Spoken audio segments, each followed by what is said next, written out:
Break के बाद आपका खैर मकदम है। प्रधानमंत्री आवास योजना के तहत बेजमीन खानदानों को उनके मकानात की तामीर के लिए यहां 5 मरले के प्लॉट फराहम करने के लेफ्टिनेंट गवर्नर मनोज सिन्हा के हालिया फैसले से उन कई खानदानों के चेहरों पर मुस्कुराहट आई है जो किसी भी किस्म का फायदा हासिल करने के काबिल नहीं थे।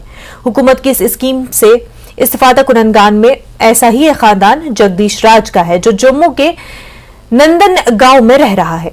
देखिए रिपोर्ट।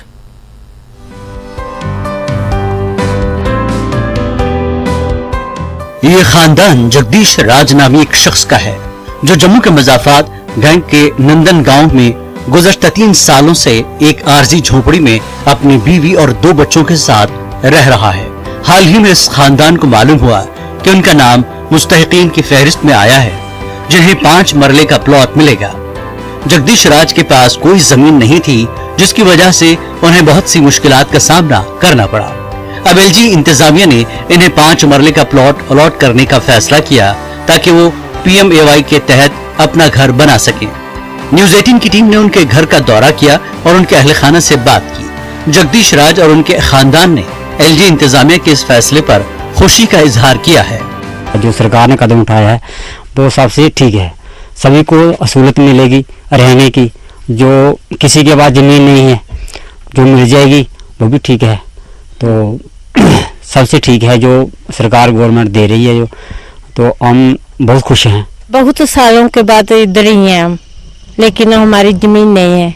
हम ऐसे रहते हैं। हम बोलते हैं सरकार दे रही है तो अच्छा है, सरकार देगी तो अच्छा होगा। हम भी मकान बनाएंगे, मेरे बच्चे भी खुश रहेंगे। जगदीश राज और उसका खानदान पहले ही वज़ीर आज़म आवास योजना स्कीम के लिए अहल है, लेकिन वो इसका फायदा हासिल नहीं कर पा रहे थे क्योंकि उनके नाम पर कोई जमीन नहीं है और उनके मकामी नुमाइंदे भी उनके लिए बहुत कुछ करने में खुद को बेबस महसूस कर रहे थे।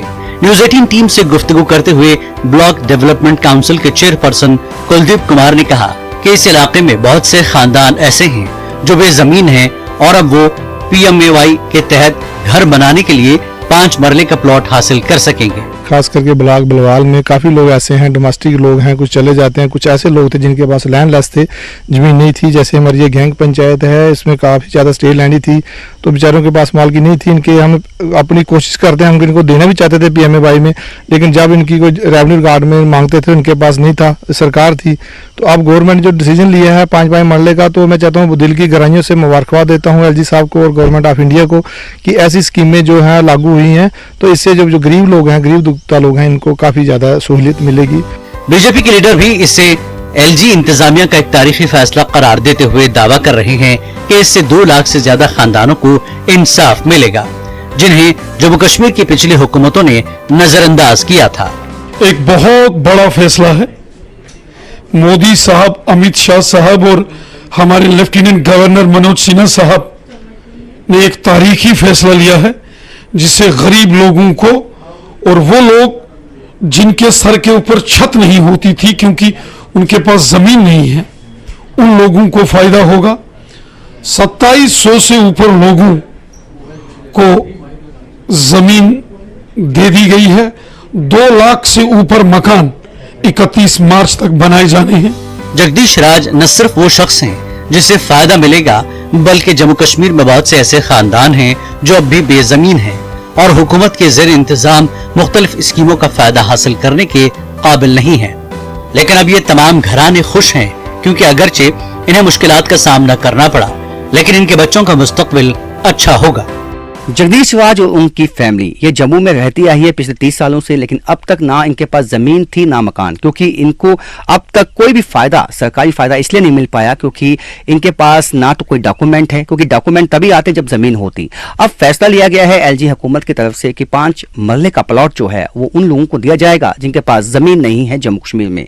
उसमें जगदीश राज और उनकी फैमिली का भी नाम आया है और केवल इनका नाम नहीं, कई संख्य लोगों को इसका फायदा मिलने वाला है। अब इनको एक उम्मीद जगी है कि 30 साल के बाद ही सही हुकूमत ने इनकी सुध ली है और इनके पास भी अब पक्का मकान होगा और इनके बच्चों का जो मुस्तकबिल है वो भी अच्छा होने वाला है।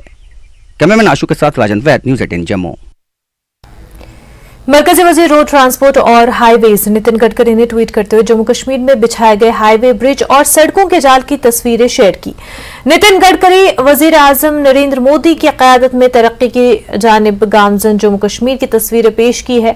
अपने ट्वीट में नितिन गडकरी ने 140 करोड़ रुपए की लागत से तामीर किए गए 1.08 किलोमीटर तवील टू लेन रामबन व्याडक्ट का जिक्र किया। उन्होंने मजीद लिखा है कि इसके करीब भी ऐसा और भी तकमील के करीब है और इसे जल्द ही खोल दिया जाएगा। मरकजी वजीर के मुताबिक ये रामबन बाजार में भीड़ को दूर करेगा, गाड़ियों की आसानी से नकलो हरकत को यकीनी बनाता है। ये जम्मू श्रीनगर कौमी शाहराह 44 पर सालाना श्री अमरनाथ यात्रा के दौरान गाड़ियों के बगैर किसी रुकावट के गुजरने और यात्रियों को सहूलत फराहम करता है। उन्होंने लिखा है कि मरकजी हुकूमत जम्मू कश्मीर को गैर मामूली हाईवे इंफ्रास्ट्रक्चर फराहम करने के अपने अज़्म में अटल है। ये तब्दीली लाने वाली तरक्की न सिर्फ खित्ते की इक़्तिसादी तरक्की में माउन है, बल्कि एक अहम सयाती मकाम के तौर पर इसकी कशिश को भी बढ़ाती है।